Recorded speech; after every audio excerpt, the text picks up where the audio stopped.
Hi guys, kakauwi lang namin kasi nagpunta kami ng ABC Animal Bite kasi nakalmot si Prince ng pusa. Ito yung kalmot ng pusa sa kanya. Ayan, lalagay ko dyan sa screen. And syempre, kailangan niyang ma-injectionan ng anti-rabies. So, sinabi ko sa kanya na pag hindi siya naging strong, mamamatay siya. Magiging katulad siya ng mga napapanood niya sa TV.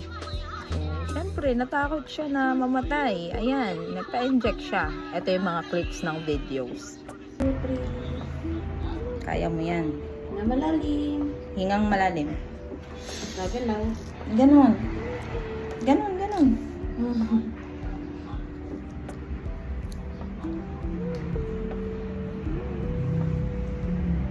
Uy, ganda. Tingin, robot pala yan eh. Robot? Anti-rabies, left and right lang po ito. Isa pa? Ito hindi ito masakit. Parang kagat lang ng langgam yan.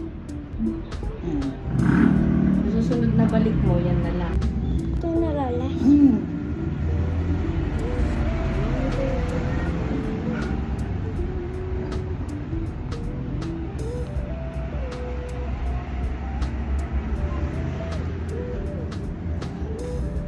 Last na. Masita. Sa legs naman daw. Wag mo siyang hawakan. Na malalim. Wag mo siyang hawakan.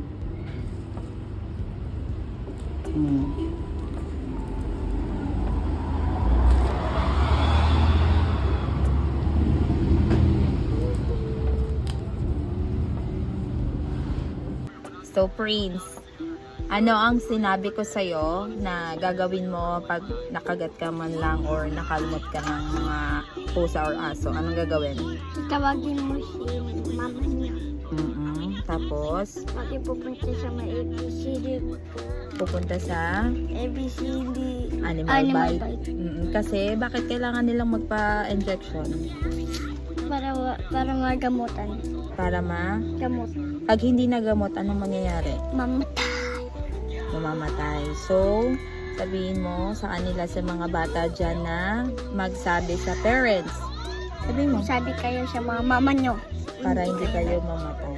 Hindi kayo sabi patay kayo. So, yun lang guys.